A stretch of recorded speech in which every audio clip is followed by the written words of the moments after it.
Hello everybody, this is Michelle, also known as That Wreath Lady, and this is the first of many little tutorials that I want to share with you on some tips and tricks to make things easier when you're wanting to make your wreaths and your beautiful creations.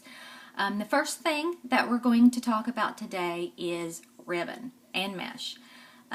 The only thing I like more than making the wreaths is buying the supplies, and I have a little bit of a problem with all the supplies that I buy, but it all goes to a good cause, to my wreaths, so I hope that you all enjoy this. I realize this probably isn't the best quality video.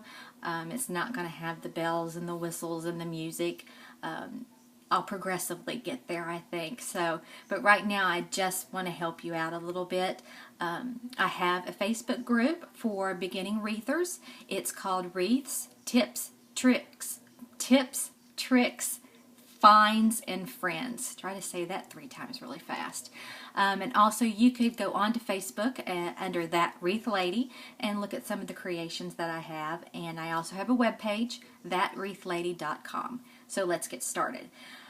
If you were like me, prepping to make a wreath was taking forever, especially cutting ribbon.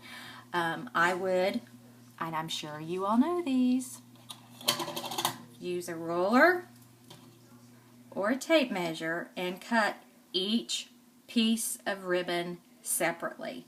I did this for a long time, and then I found this neat little trick. It's not anything that I created, but yet I want to share it with you. It's an easy way to cut your time in half cutting ribbon. So what you need to do first is decide what size do you want your ribbon from beginning to end. What I'm going to show you right now is I took the flap off of a shipping box that I had, and I just cut it, and it just looks like this. And it needs to be a fairly substantial piece of cardboard. You don't want to use something really flimsy because it won't last that long. So I wanted to make 10-inch single cuts of ribbon. So if you will see the box that I have, it is about 5 inches long. So this is perfect for me to do my 10-inch ribbon. It's very, very simple. You take your piece of cardboard and you find whatever type of ribbon that you want to use. This is just some yellow ribbon that I had left over that I think will contrast very easily, and you can see exactly what I'm doing. So take your piece of cardboard and you take your ribbon, and then you will put the ribbon up at the top of your piece of cardboard. Now right now that's only 5 inches, but when you wrap it around just like that, that creates a 10-inch ribbon. And so what I do is say I want to make 5 pieces of 10-inch ribbon. So I've taken this around the first time, and that's going to be 1 ribbon, 2 ribbon, 3 ribbon, 4 ribbon,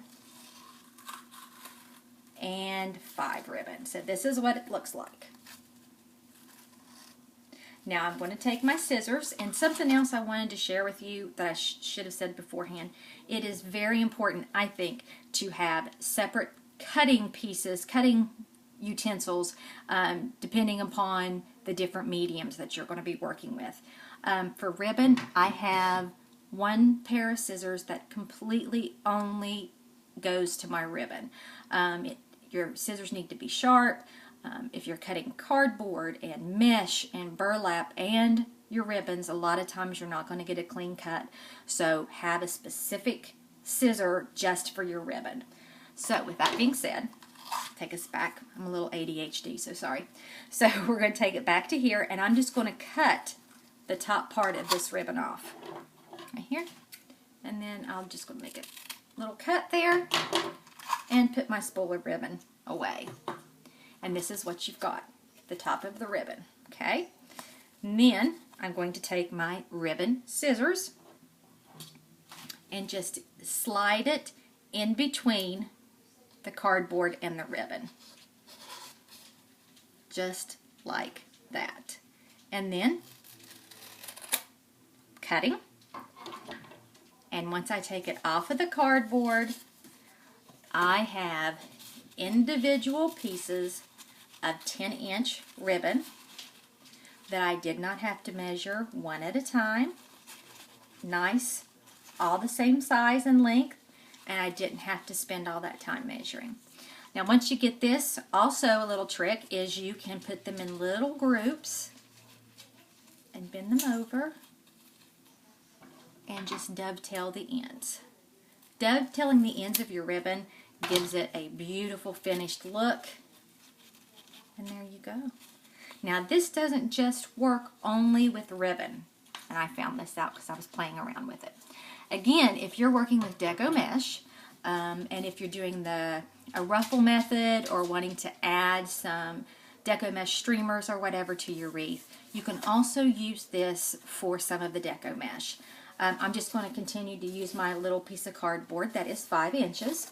I have found that you can do this with the 10-inch mesh, and also, let me find it here, the 5-inch mesh, and also the different various, hold on a second, Deco mesh ribbon. So I'm going to show you right now just on the 5-inch, but you could use this with the 5-inch, the smaller, the 10-inch.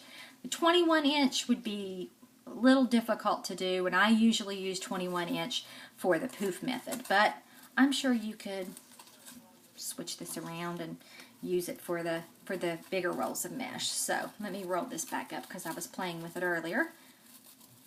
Get to the end of it. So we have our Deco mesh, and you have the little flap from the box that you cut. And just like the ribbon, it's no different. You put the start of the mesh right at the top. Kind of want to get it a little lined up at the top there. If it's a little over, that's no problem. And then again, you just roll. This is 1, 2, 3, we'll just do 4 for now. 4, okay? And again, you're just going to take your scissors that aren't for your ribbon and cut that piece off and put your roll aside. And then you take, this is what it should look like, and you take your scissors, your mesh scissors, in between the cardboard and the mesh, just like that, and you begin to cut. Just, it's that simple. It really, really, really is. And here you'll see, once I get it off of here, and I do need new scissors because this didn't cut all the way through, and then you have your strips of Deco mesh. Pretty neat, huh? You can also do this with the burlap and all different kinds of ribbon. One other little trick, especially with Deco mesh, that I like to have is this cutting utensil, and it is just a circle cutter. I do have a mat. It's easier to cut. You just push a little button and it comes out. You push it in and you just cut with it. It makes a clean line when you're trying to cut your mesh. If you try to cut your mesh by hand, it gets a little jagged, and you don't get straight cuts, and it kind of makes things a little more difficult, and you end up wasting some of your supplies. So I hope that this helped you out a little bit. You can do as many on top of each other, roll it, but if you're using thicker type of ribbon, I usually do it half. Like if I need to make 16 individual strips of ribbon, I'll do it 8 times and then cut it and put it down and do the other 8. It's easier on your hands too. But thank you for watching this. I'm so glad that you all are here, and if you want to join our group, Wreaths, Tips, Tricks, Finds, and Friends. It's on Facebook, and it's for anybody that's a beginner wreather or just want some tips and some information from friends. If you also want to see some of my wreaths, I have a Facebook page, That Wreath Lady, and you can also check me out online at thatwreathlady.com. So I hope you enjoyed this, and it makes your ribbon cutting and mesh cutting a little bit easier, and I look forward to seeing you again real soon. Thank you all for having a great day.